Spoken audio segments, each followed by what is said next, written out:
안녕하세요. 윤땅의 리딩북 벌써 10번째 시간입니다. 네, 시작한 지 벌써 10번째 시간이라니 정말 시간이 참 빠르죠. 제가 이렇게 리딩을 하면서 여러분에게도 좋은 말과 그리고 긍정의 글을 전해드리면서 저 또한 조금 더 많은 인생 공부도 되고 좋은 것 같습니다. 그럼 오늘 윤땅의 리딩북 10번째 시작하도록 하겠습니다.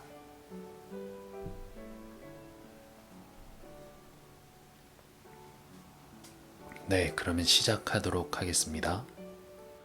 삶에 대해 겸허할 것. 데뷔한 지 얼마 되지도 않았는데 하루아침에 자고 일어나니 벼락스타가 된 남자가 있었다. 그가 주연한 드라마는 최고의 시청률을 기록했으며 인터넷에 온갖 패러디를 양상했다. 그리고 한류 드라마로 수출되어 세계인들의 사랑을 받기에 이르렀다. 그가 하는 몸짓 하나에 대중은 열광했다. 그는 20대 초반의 젊은 나이에 일약 최고의 톱배우로 자리잡게 된 것이다. 그러자 그는 매우 거만해지기 시작했다. 자신보다 연륜이 더 많은 원로 배우 앞에서도 결코 고개를 숙이지 않았다. 팬들이 사인을 해달라고 하면 매정하게 뿌리치고 돌아섰다.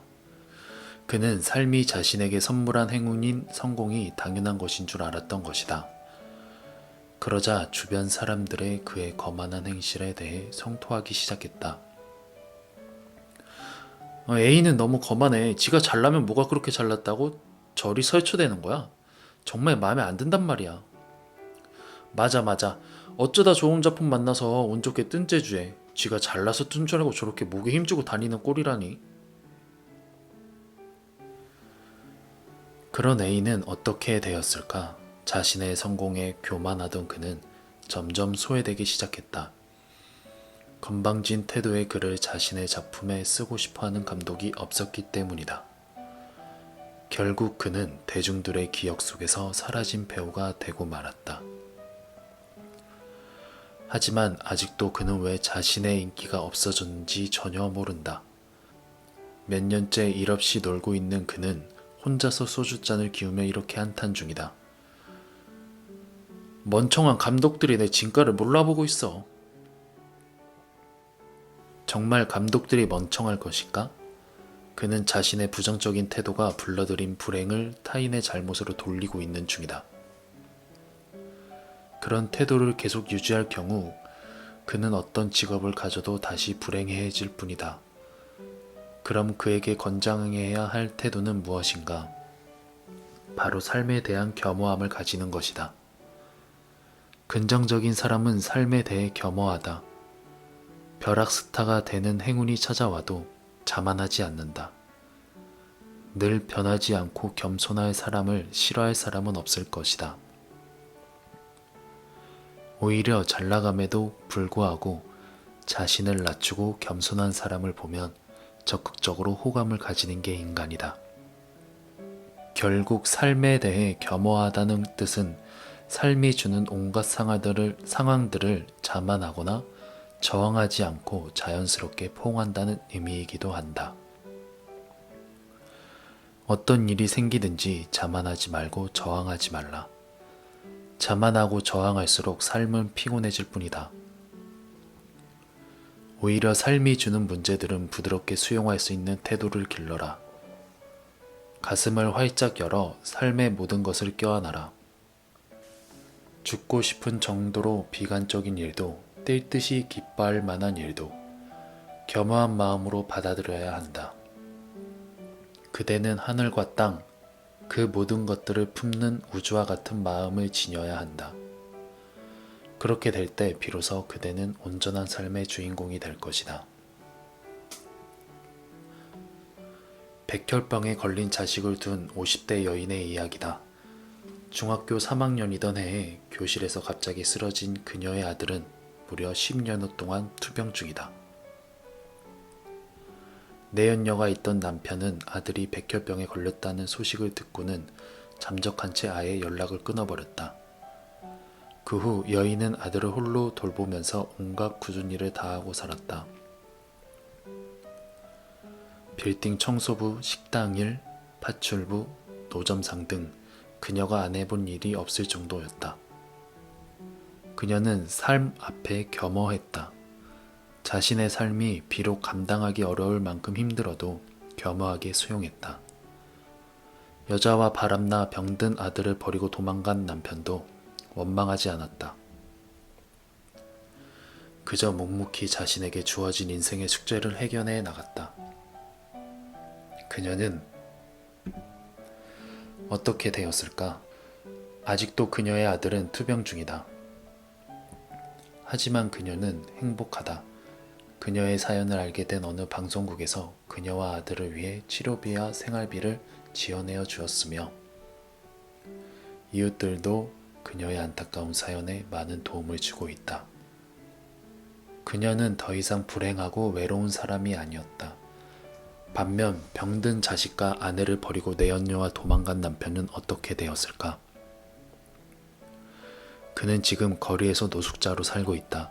돈이 떨어지자 내연녀는 그의 곁을 떠났고 가정이 없어진 그는 마땅한 일자리도 찾지 못하고 술독에 빠져 산다.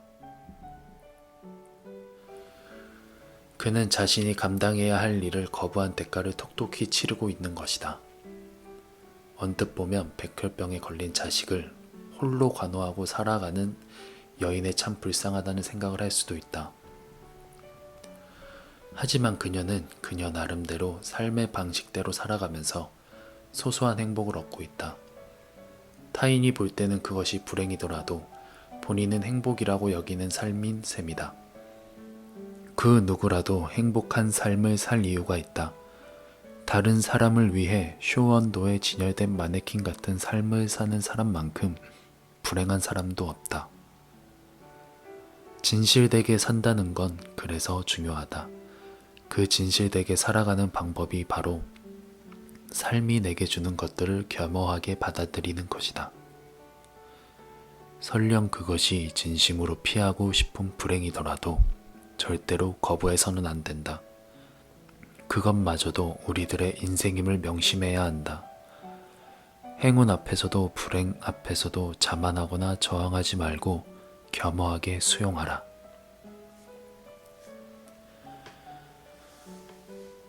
네, 오늘 윤땅의 10번째 시간 이렇게 끝났고요. 10번째 주제는 삶에 대해 겸허할 것 이라는 주제인데요.